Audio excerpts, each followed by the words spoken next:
Battleship is an American military science fiction action film released in 2012. It is loosely based on the board game of the same name, but if it wasn't titled Battleship, it's unlikely that many would have made this connection on their own. On Rotten Tomatoes, it currently holds a 34% critic review and a 54% audience score. So basically, people didn't really like it. And how can anyone blame them? I mean, it's not like anyone was exactly clamoring for the cinematic adaptation of a game that people only play at their grandma's house when they can't watch TV and it's raining outside. And for the few people that maybe actually tried to take it seriously, there aren't a lot of redeeming qualities to focus on.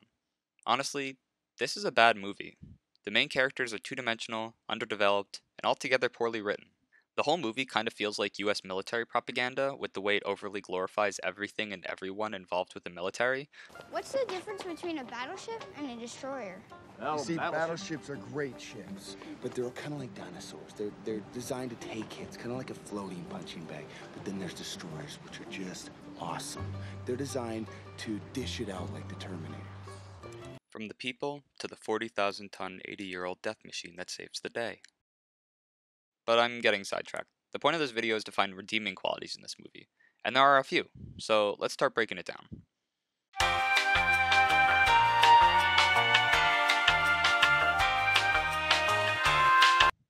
Basically, the premise of this movie is that aliens are invading, and it's up to a 26-year-old human garbage can to save the world.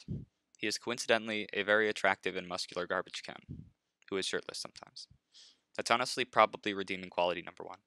The supporting characters consist of an angry black man caricature. You're doing pretty good for a guy who doesn't want to be hiking. I dog Mustard to climb this mountain. Great, you and Mustard can go and you can make some memories on Mauna Kea. Sounds like fun. Mustard's dead. Mustard got hit by a dump truck. A nerd. Wait up! Wait up! Don't leave! Don't leave! Stop right there! Don't shoot! Don't Who shoot! are Don't you? shoot! I'm Cal Zapata. We sent out a beak. Oh shit! Is he a cyborg? Are you guys with him? Ginger Matt Damon.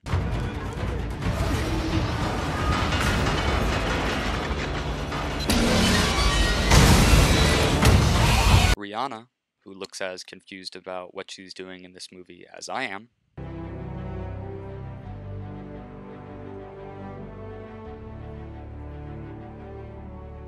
And an incredibly beautiful physical therapist who just really wants a chicken burrito. What seems to be the problem? I want a chicken burrito. Johnny, chicken burrito her. It ain't happening. Chicken burrito her. Kitchen's closed, Hopper. Also, Liam Neeson's there, but only sometimes. Together, they have to save the world from invading aliens who shoot missiles that look like the pegs from Battleship.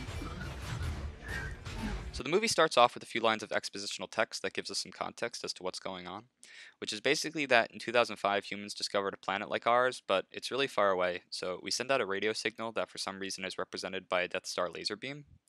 By 2012, aliens have not only received our signal, but are now arriving at our planet. I would love more than anything to get into how long a radio signal would take to reach the nearest solar system, but that's not the point of this video, so I'm going to restrain myself. At least 8 years. So we're introduced to the main character, Alex Hopper, played by John Carter, as he celebrates his birthday at a bar with his older brother. Over the course of their conversation, it's made pretty clear that this guy is a giant loser who's leeching off the underbelly of society.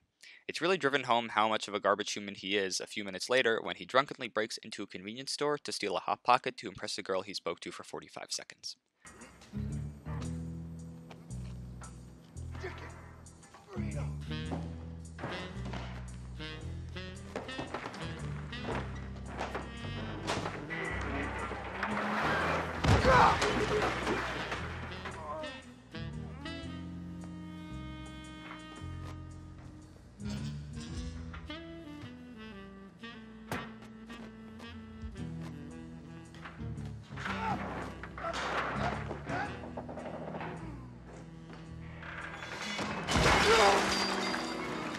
This goes really well, except for the part where it doesn't at all and the cops show up and tase him.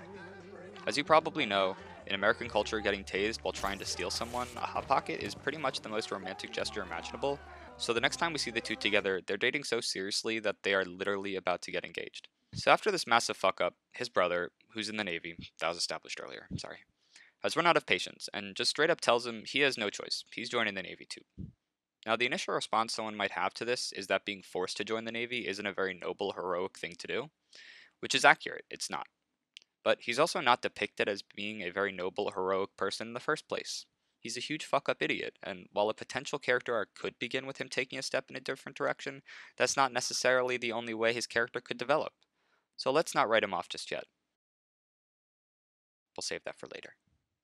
So the scenes between the moment his brother forces him to join the Navy and the moment the aliens show up all pretty much serve one purpose, which is to demonstrate that even though he's in the Navy now, he's still a huge asshole fuck up, and by the time the aliens are about to invade, he's actually been told he's going to be straight up kicked out in a few days. Mostly because he got in a fight with this Japanese guy who accidentally kicked him in the teeth while they were playing soccer. This is a good movie. Now, once the aliens invade, two important things happen. Number one, they put up an impenetrable dome energy field thingy. This seals the aliens, their ships, a Hawaiian island, and 3 human battleships off from the rest of the world. No one can get in, and no one can get out. Number two, all of John Carter's superior officers are conveniently killed in the first alien attack. So due to the fact they have no way of communicating with the outside world, and all of his superior officers, including his brother, are now dead, John Carter is somehow the highest ranking person left alive, and therefore in charge of the one battleship that survives the first attack. The focus of the remaining hour and a half of the movie is split between two groups, Battleship Group and Island Group. Battleship Group consists of John Carter, Ginger Matt Damon, and Rihanna. Island Group consists of the angry black man caricature, the nerd, and the hot physical therapist, who's also the hot pocket girl from the beginning, and also Liam Neeson's daughter, but that's honestly not really relevant at all to the core plot of the movie, so I'm not even going to talk about it. The main focus of the Battleship Group is to destroy the 3 alien battleships that destroyed the other 2 human battleships.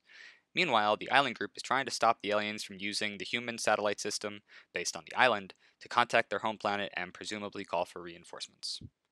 The satellite the aliens are planning on using only comes within range once every 24 hours, which leaves Island Group with about 5 hours to figure something out. The movie ends with Battleship Group outsmarting and destroying the alien battleships, and a little later destroying the shield generator that was preventing the outside from sending help. Meanwhile, the Island Group tries to destroy the generator that the aliens were using to power the satellite system, except they totally fuck it up and just end up stalling the aliens for a few minutes, so it's up to Battleship Group to save the day by using the one round they have left to blow the aliens to bits and irreparably damage this island's ecosystem. Once these two things happen, the US Air Force comes in and saves the day with awesome missiles, and basically the movie's over. John Carter learned how to listen to the advice of other people and be a good leader, and the aliens got curb stomped. Now, there's a lot of really terrible things about this movie that I'm glossing over in the synopsis that I want to acknowledge I'm aware of, but this video isn't about whether or not this movie is good or bad. It's about whether or not we can identify some redeeming qualities that make this film enjoyable to watch. So now I'm going to get into those.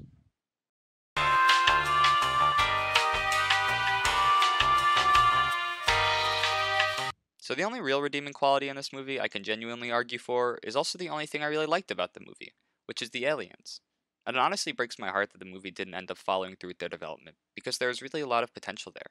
So basically, when we first see the aliens, they're in these awesome Halo Master Chief suits with cool cybernetic enhancement and chainsaw hands, and they're pretty much total badasses. What interested me about the design of the aliens is that they have so many human-like characteristics that must have been intentional. If not for their strange 4-finger claw hand things, you might think it was a human being in one of those suits. They're bipedal, of average height, have teeth, a human skin tone, and 2 eyes, even though they're kind of lizardy. It's pretty intuitive that if something looks more like you, you're more likely to empathize with it. This idea can apply on a lot of levels, including on an interspecies one. The fact that dogs share human-like eyes is one of the reasons many find them more appealing than rats. This is a really cool thematic element, which could have been taken in some really interesting directions. It, didn't. But it was still an interesting theme to observe, even if it didn't end up being pursued. I mean, this is a science fiction action movie based on a Hasbro board game. I don't think anyone's expecting anything profound from it. So another thing I really liked about the aliens is the way their priorities are shown to us. While there isn't much directly revealed about their civilization and culture, we get some hints through the way they act. For example, something no one in the movie seems to comment on is how in their first encounter with the alien battleships, the only time the alien ships attack the human battleships is when the humans fire first. It's almost like the aliens are mimicking the human behavior. This is seen most notably when the humans blow their ship horns in an effort to communicate, and the aliens respond with their own horn. The alien horn is extremely powerful and shatters the windows on the ships, but it isn't clear that this was even meant as an attack. It could have just as easily been an attempt at communication gone awry. What's most important about this initial encounter is the chain of events. The Earthlings fire at the aliens once, and the aliens fire back once, but the aliens don't fire again until the Earthlings fire again. This indicates that they don't want to fight and destroy the Earth vessels, though what it is that they do want is still unclear. Now, I don't want to come off as a Battleship Alien apologist or anything. They do some pretty terrible things in this movie, but at the same time, they have the option to do certain other, even more terrible things, and they choose not to. In the arms of the angel, fly away. Like the giant alien death ball things. Yeah, they have those, these big death ball things that tear through everything. These machines are never shown intentionally taking human life. They do things that often indirectly result in human death, but they never use their giant buzzsaw bodies to, like, tear up a human.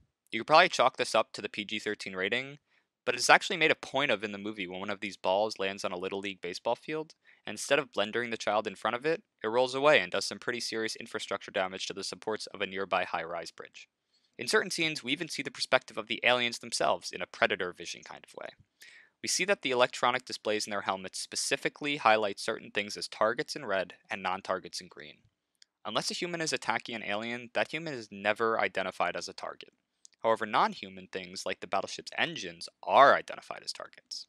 This indicates that the primary goal of the aliens is not annihilating humanity, but something else entirely.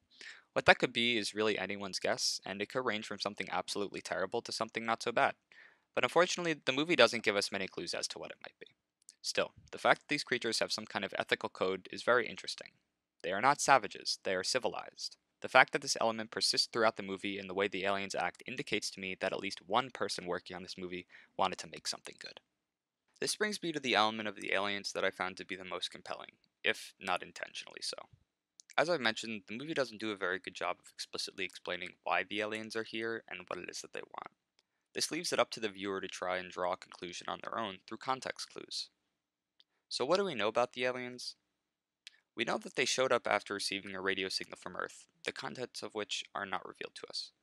We know that their technology is much more advanced than ours, but it's still mechanical. No biotech.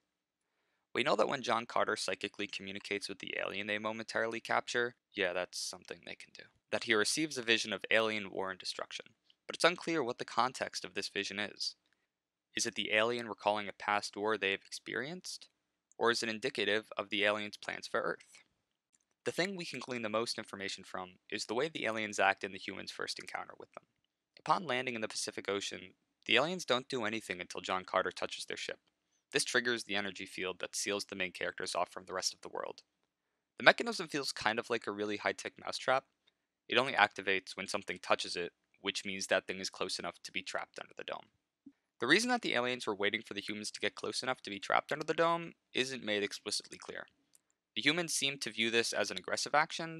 Put the force at weapons posture 1. Warning red. Weapons tight. I want everything loaded. But if we stop and think about this from the aliens' point of view, this isn't clearly the case. The aliens have no idea what the people of the planet they've landed on are like, or what kind of technology they have at their disposal. They're probably just as afraid of us as we are of them. If they've come in peace, and they want to establish contact with the Earthlings, then it makes sense that they would wait until an Earth vessel approached them, and then seal off the rest of the world. By doing so, the aliens ensure that the cumulative destructive force of planet Earth isn't going to immediately come raining down upon them.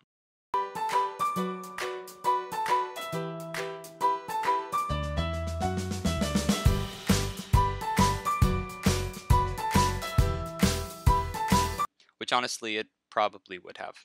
After blowing up 2 Earth vessels, the military probably would have sent in fighter jets to bomb the aliens, and if that didn't work, they honestly probably would have just dropped a nuke on them and called it a day. So as a piece of art, this movie doesn't accomplish very much. It's pretty much as far from Citizen Kane as a movie can get. But at the same time, that clearly isn't the point of this kind of movie. Can a sci-fi action movie also have awesome writing, compelling characters, and great acting? Yeah, of course they can. Just because a movie doesn't have those things doesn't mean it can't be enjoyed by that same audience in a different way. Basically, what I'm saying is the inherent redeeming quality of Battleship is that it isn't supposed to be a great movie. It's meant to be a celebration of big gunboats and awesome explosions. It's meant to show audiences awesome, badass aliens with really cool technology. It's not meant to show audiences something about themselves or the world around them. Even though, in my opinion, those two things it isn't meant to do are some of the most important things a movie can do for its audience, that doesn't mean that it has to. Sometimes a person just wants to sit down and watch a movie about the underdog humans using their giant gunboats to take on invading aliens. And in my opinion, the cool and interesting aspects of the aliens are really just a bonus. Basically, with a movie like this, the less expectations you go in with, the more you're going to get out of it. So if you're ever on a long flight, and the in-flight movie is inexplicably 2012's Battleship, then sit back, relax, and turn off your brain. It might not be a good movie, but I think in a lot of ways it can be a fun movie to watch if you go in knowing what you're in for, so you can enjoy the things it does right. The aliens look great, the alien battleships are awesome, and the action sequences are pretty well done. What more can you ask for from a movie based on a board game?